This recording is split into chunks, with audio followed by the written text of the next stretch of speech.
You're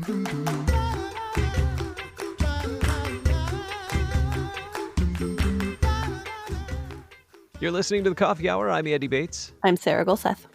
In all the conversations we've had about writing recently with the Here I Write conference, maybe you've been inspired to consider doing some writing, and there's an opportunity to help you out with that in St. Louis, but you don't have to be in St. Louis to participate this year.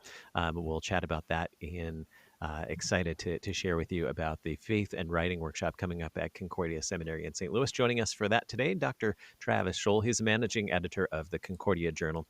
Travis, thanks so much for being our guest on the Coffee Hour today. Oh, I'm so glad to be here. Thank you. We've talked about the Faith and Writing Workshop before, and it's been a fantastic event. Lots of positive feedback from that, and including some of our own writers right here in St. Louis that have attended and shared great insights on that. Tell us a little bit about, before we get into the workshop, let us learn about you, because you're one of the presenters. You and Peter Mead are the presenters for this workshop. Share with us a little bit about your background as a writer. Right. Yeah. And Peter and I have been leading this now for over 10 years. Our first workshop was, I believe, in 2009. And so, but Peter and I go way back. But I guess one of the things I like to talk about is my first experience with writing was in 7th grade. Through the blessing of a Lutheran school teacher, I had written an essay in our English class, and Mr. Bob, Barry Bob, who is still active in Lutheran education and Lutheran music, commented at the bottom of my paper, "This is very well written. I think you may have a gift for this." And I have never forgotten that. That was my first experience where I used words, used language in a way that, on the one hand, felt very special to me. I had felt like I had never done writing like this before, where it felt like what poets like to call inspiration. And then I had that affirmed to me by Mr. Bob. And ever since then, writing has always been something that's been important for me. Through the years, I cultivated that. I was an English major in college, and my PhD is actually in English in the creative writing program at the University of Missouri. But then I've done all sorts of writing in the meantime, running from, just the kind of creative writing generally, writing poems or stories or essays, but then also a lot of religious writing. Obviously, as a pastor, a lot of devotional writing. Sermons, of course, are their own kind of creative writing, which we spend a lot of time in the workshop, especially with the pastors who are there, talking about church workers and pastors in particular write more often in a given week than many professional writers do. And they don't often realize that, but if they start thinking about the devotions they write, the newsletters that they put together, the sermons that they write, they're writing all the time. And so I've had that wide range of experiences myself as a writer that I've brought to it. And it makes it fun to be able to share that in the workshop setting to help, in a lot of ways, demystify the process. We think of creative writing as this person sitting alone in a room and all of a sudden they're inspired like Shakespeare. Well, a lot of it is really just learning the tricks of the trade and then just doing the work and practicing. And we get to practice that in the workshop and have a lot of fun with it. So you mentioned that you and Peter go back a long way. What have these Faith and Writing workshops done over the years for the people who have attended? Well, it's really amazing when we look back at the participant lists.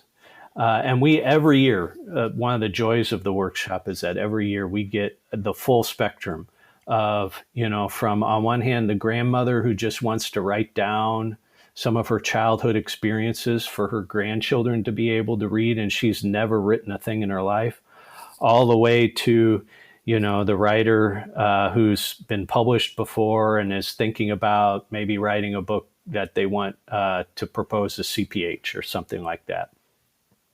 the joy for us is to be able to look at the list of past participants and to see people who have maybe come into the workshop with not a whole lot of experience and have gone on since then to do a lot of really amazing things.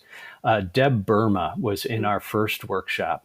Oh, wow. In 2009, and she has gone on to develop this whole career that has been, and she was already well on her way before the workshop. We're not claiming credit for that, but she's gone on to do some really amazing things with LWML and CPH and just her own sort of writing and speaking career. So to be able to see how people have come out of the workshop and then done some really cool, amazing things, and not everybody's on the scale of a Deb Burma, but the beauty of social media now is we get to follow each other after the workshop and then be able to see all the creative things that hopefully, at least in some small part, the workshop has helped to spark that fire. And speaking of creative things, in the past, this has been a workshop where participants will come to St. Louis for a couple of days and attend the workshop here in St. Louis. With the challenges of the pandemic this year, how are you being creative and providing the workshop this year with the challenges of social distancing? Yes, exactly. We're all part of the new normal. So when the decision was made probably about a month or 6 weeks ago that all the summer programming at the seminary would be happening online, it was interesting. Peter and I think for about 5 minutes, had a sense of mourning, because there is something that is lost when you're not in person together, when you're in that room together and you can just feel the energy. Something is lost. But then after that 5 minutes were up, we both actually got really excited because this is actually going to allow us to do some things that we can't do in person. And so I know the buzzwords these days in education with virtual learning is synchronous and asynchronous learning. So we're really trying to play with that. And all those two words mean is stuff you do together in real time and stuff you're able to do on your own time. And it's actually going to open up some possibilities for us to be able to say to participants, okay, here's what our day looks like from, let's say, 9 to 10. We're going to meet together in our Zoom chat and talk with each other. And then until after lunch, you have time on your own, and we want you to do these things. And then we can come back together and work through all that. We'll probably be recording some sessions that people can just watch when they have the time to do it. So it is opening up for us creatively, ironically enough, to do some things we wouldn't be able to do in person. And obviously the big thing is it's going to, we think, allow some people to attend the workshop who can't otherwise, just because of all the other costs that come with travel and lodging and food and all that. They can just join us from their own living room and we can do it together. So we're actually now, we haven't ironed out all the wrinkles yet by any stretch, but we're excited about doing this online. And we think it may actually hold possibilities for the future. Like we might be able to do an online version and an in-person version. So we'll see what happens, but we're looking forward to experimenting. What are some of the things that participants will be able to experience this year? Right. So typically what we say, and I think this will still hold true online, we'll just be doing it a little bit differently. It's a mix of 3 different kinds of activities, I guess you'd say. The first is Peter and I do have presentations that we make, and we tweak them every year. They've definitely evolved over the years. But we'll present some material, and then that's always then opened up for discussion. And we have some conversation around ideas about, in particular, and this is one of the things that makes the workshop unique in the world of writing workshops, the connection between our faith and our life in Christ, and how that connects with the creative process of putting words down on paper. So we do some presenting about that and then open that up for conversation. And then we always have a mix of actual writing exercises. And that is things just to get the creative juices flowing of things we want the participants to write in real time at the workshop. Obviously now that will all be on their own. But so then they'll develop the right. So they come out of the workshop hopefully with a lot of writing that they've just done in the past 3 days that they can hopefully do something with. And then the final thing is we always spend a lot of time workshopping writing together. So that gives each participant, to the extent that they're open and willing to do so, to share writing with others and then to receive that feedback, always in a positive and constructive way, but to receive some feedback on that writing. So hopefully they can increase on the strengths that we see in the writing and then work on the things that aren't quite as strong in the writing. And so the 3 days we spend together is always a mix of those different things. I think for the online part, the one we're still trying to work out, that I'm still thinking a lot about, I know we're going to come up with a good creative solution, but how will we do that workshopping online? In some ways, it's going to make it easier because we'll be able to share writing digitally in a way that we can't in person.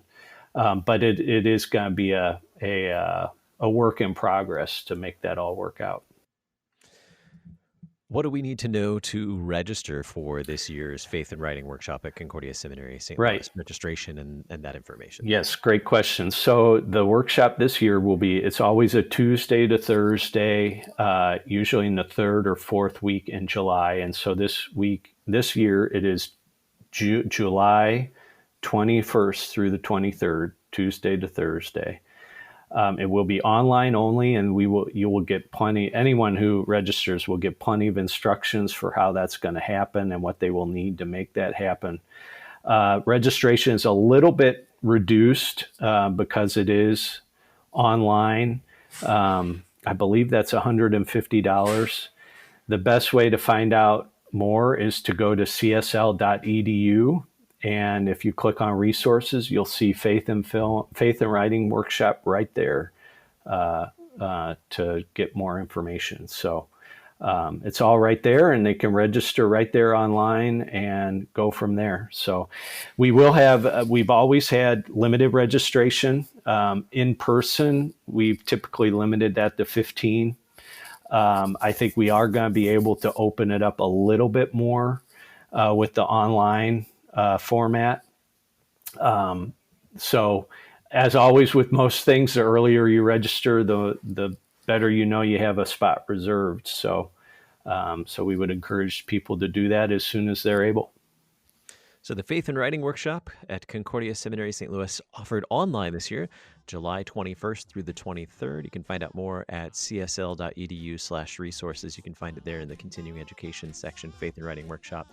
Dr. Travis Scholl is the managing editor of the Concordia Journal and one of the presenters, along with Peter Mead, who's a Christian editor, publisher, and writer as well, will be presenting for this workshop. Thank you so much for being our guest today, Dr. Scholl. I've loved it. Thank you, Andy and Sarah. You've been listening to The Coffee Hour. I'm Andy Bates. I'm Sarah Golseth. The Coffee Hour with Andy and Sarah is a production of KFUO. To support the Coffee Hour and KFUO Radio, visit kfuo.org. You can also text KFUO to 41444 or send an email to gifts@kfuo.org. And you can call us at 800-844-0524. KFUO. Christ for you, anytime, anywhere.